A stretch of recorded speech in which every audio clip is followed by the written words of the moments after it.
J'arrive, j'arrive. Bonjour à tous et à toutes. Voici une vidéo que beaucoup m'ont demandé, les peintures opaques et transparentes.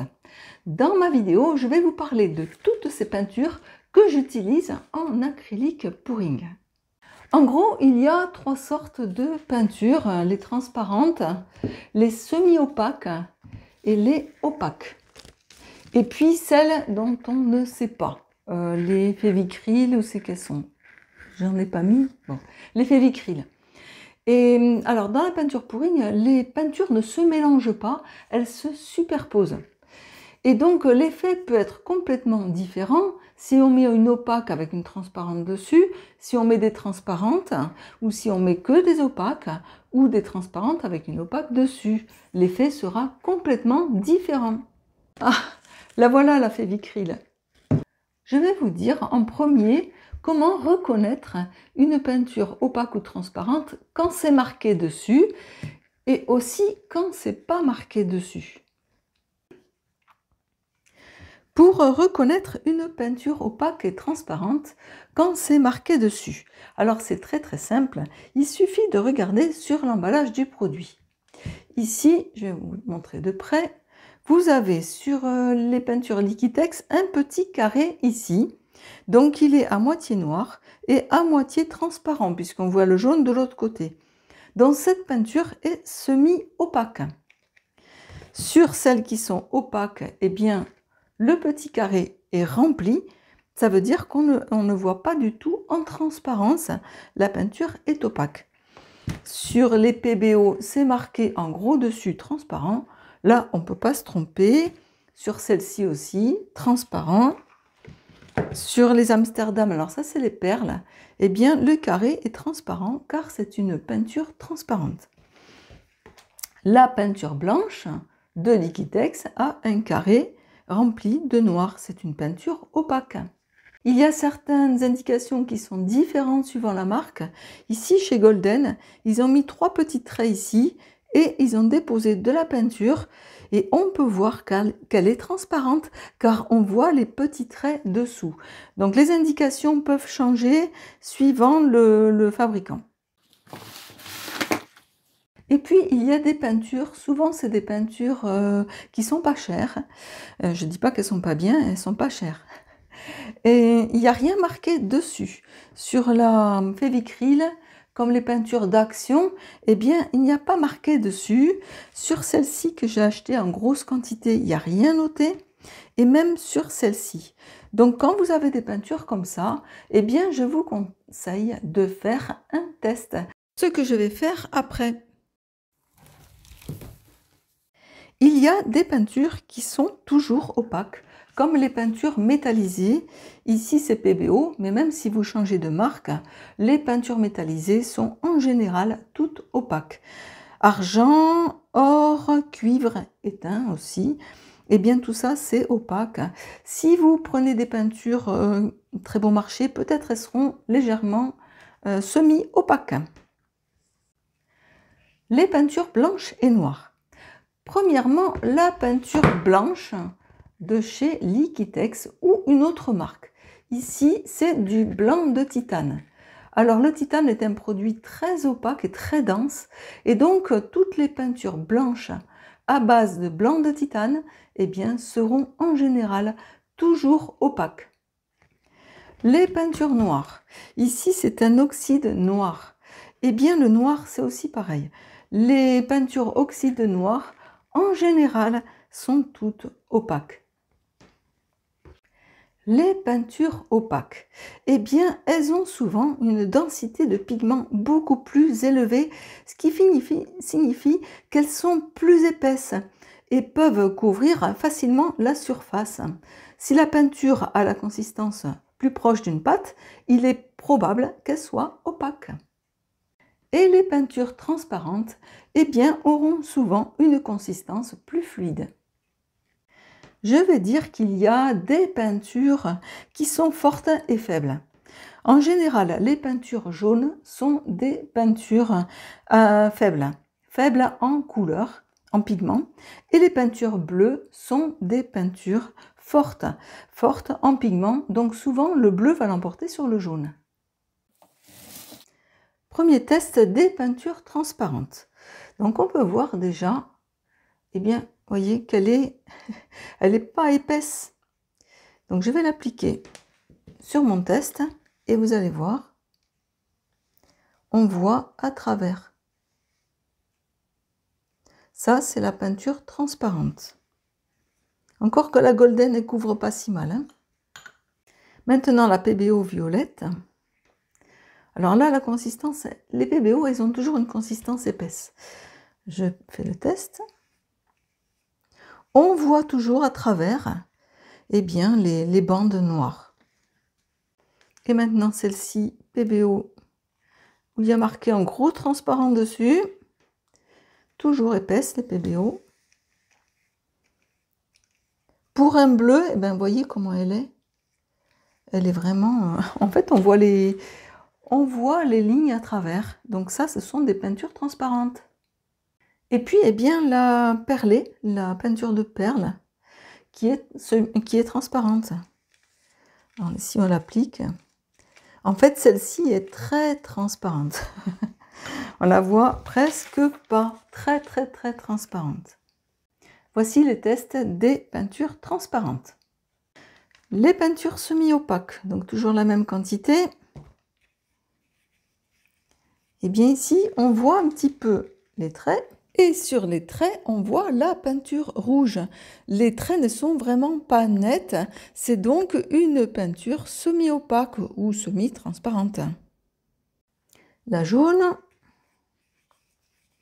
Alors, vous voyez, les pigments, ils sont vachement moins importants dans la jaune. Toujours souvent transparent. Ils disent semi-opaque, mais pour moi, elle est transparente parce que j'ai beau en rajouter. Voilà, on va dire c'est semi-opaque. Pour les peintures opaques, eh bien là, il y a du travail, car j'ai beaucoup de peintures opaques. Commençons par le blanc de titane. Super opaque, même si j'ai dilué un peu. Voilà, on ne voit pas les traits dessous. L'oxyde noir. Ah, bien couvrant, super. Le céruléan blue. Le bleu peinture puissante. Pas mal. Le rose, qui paraît une peinture toute gentille, eh bien, elle est opaque, car elle contient du blanc de titane. Maintenant, les peintures métallisées, ça c'est l'argent. Et oui, l'argent est très couvrant. Et la peinture or.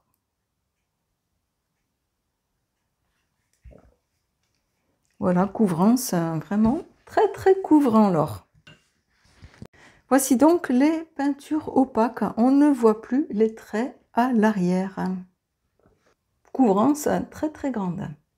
Maintenant, la peinture où il n'y a rien indiqué dessus, des peintures de Févicryl ou autre marque où il n'y a rien indiqué. Je vous conseille de faire un test comme ça et vous aurez la surprise. En général, elles ne sont jamais opaques. Ça, c'est un bleu. Ah, je me trompe. Elle est assez opaque, celle-là. Voilà. Et bien, ça, c'est un test à faire pour savoir. Parce que, vous voyez, je pensais qu'elle était plutôt transparente. Eh bien, elle est quand même assez opaque. Bon, j'en ai pris une autre. Je vous montre le rouge. Voyons s'il est... Oui, voilà. En général, les peintures Févicryl sont pas très opaques. Elle est quand même pas mal. Je suis étonnée. Maintenant, la peinture Prismo, la peinture pas chère de chez Art. J'en ai mis beaucoup. On va voir ce que ça donne. Je connais pas... Ah, pas mal. Elle est opaque. Voilà, ça c'est un bon signe. Et maintenant, Montmartre. Je vais chercher de la peinture. La noire. Opaque aussi, très bien. Voilà, elles sont toutes semi-opaques, on va dire, même opaques, opaque, opaque. Donc ça, c'est très bien de faire un test quand vous ne connaissez pas l'opacité de la peinture. Je vais maintenant diluer ces peintures semi-transparentes, transparentes et opaques avec le médium.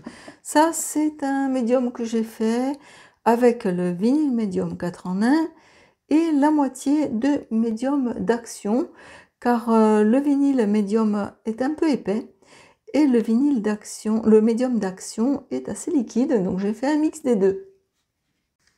Je vais donc diluer mes peintures avec le médium. Je mets moitié médium, moitié peinture.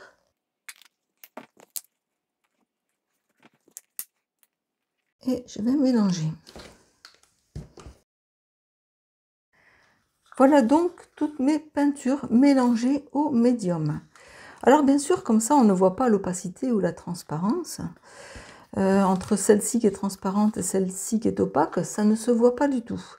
Mais vous allez voir que lorsqu'on rajoute du médium aux peintures, eh bien l'opacité diminue. Faisons un test. Vérifions. Donc ça, c'est peinture et médium. J'ai pris une grosse quantité. Le rouge est un semi-opaque. Eh bien, vous voyez, elle devient transparente.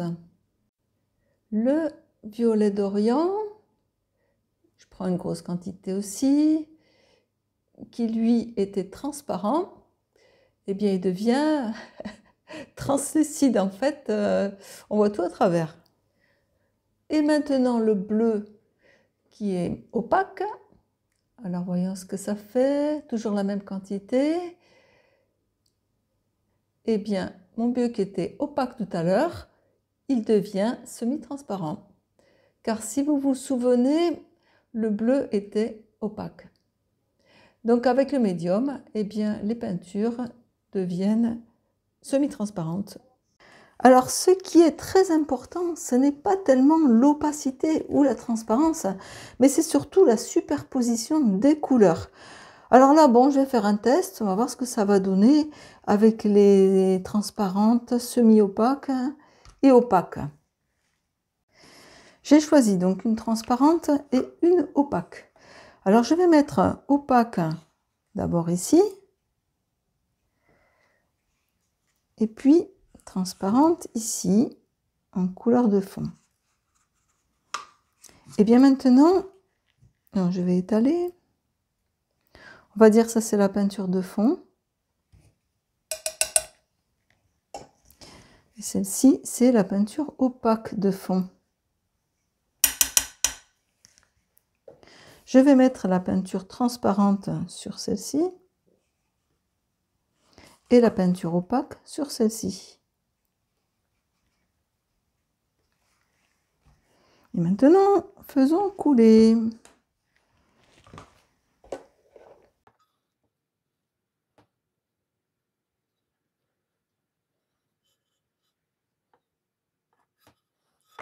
J'attaque au sèche-cheveux, car c'est souvent là qu'on voit la différence des opaques et transparentes.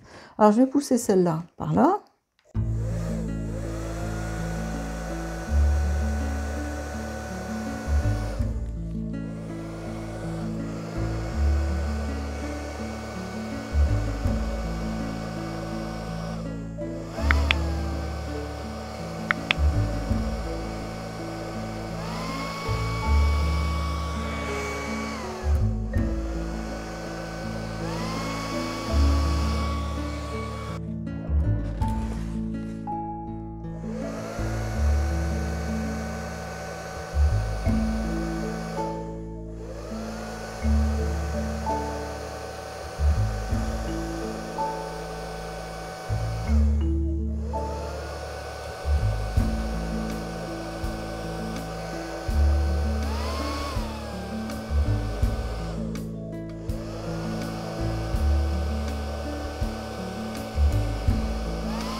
Eh bien, la différence, on la voit ici, c'est énorme.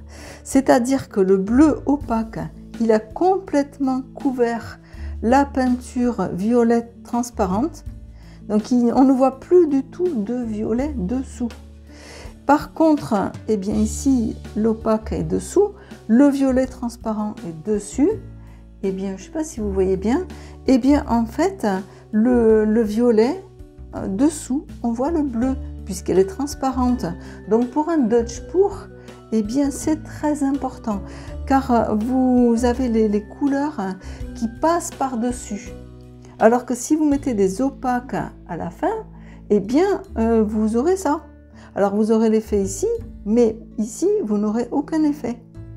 Ici, par contre, l'effet, eh bien, il est super bien. Pour terminer cette vidéo sur les peintures opaques et transparentes, eh bien, je vous dirais que c'est pas si important que ça, finalement. Enfin, moi, je ne trouve pas si important. Car déjà, quand vous avez votre peinture opaque, vous la diluez avec le médium, ça fait une peinture semi-opaque. Donc déjà, la peinture n'est plus opaque. Et puis après, ce qui est très important, eh bien, c'est la superposition des couleurs. Vous avez vu sur mon petit test, si vous mettez une peinture opaque sur une transparente, on ne voit plus que la peinture opaque. Si vous mettez une transparente sur une opaque, on voit les deux couleurs. Donc, ce qui est très important, c'est la superposition des couleurs. Mais pour superposer les couleurs, il faut savoir que les couleurs sont opaques ou transparentes. Donc, faites des tests, regardez bien sur les tubes. Celles qui n'ont pas de référence, eh bien, faites des tests. Et vous, comme ça, vous saurez si elles sont transparentes ou opaques. Et puis, la superposition des couleurs, eh bien, se fera beaucoup mieux, car vous connaîtrez ceci. J'espère que ma vidéo vous a intéressé. Si c'est le cas, n'oubliez pas de mettre un like, un pouce levé. Vous pouvez me poser des questions et mettre des commentaires, car j'adore les commentaires. Je vous dis à bientôt pour la prochaine vidéo.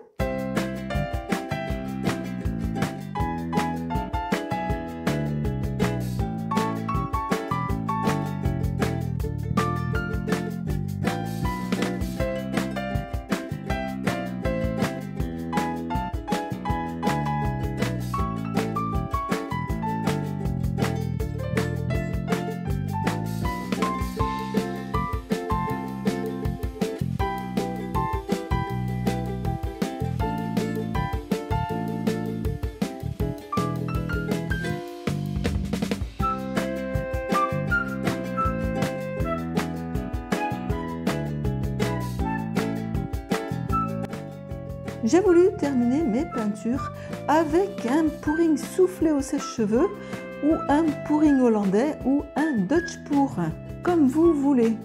Je ne suis pas du tout experte en cette technique, comme vous pouvez voir. La texture de mes peintures était vraiment trop épaisse pour un Dutch pour. Si vous voulez que je fasse un tutoriel spécial pour la consistance des peintures, mettez-le moi en commentaire.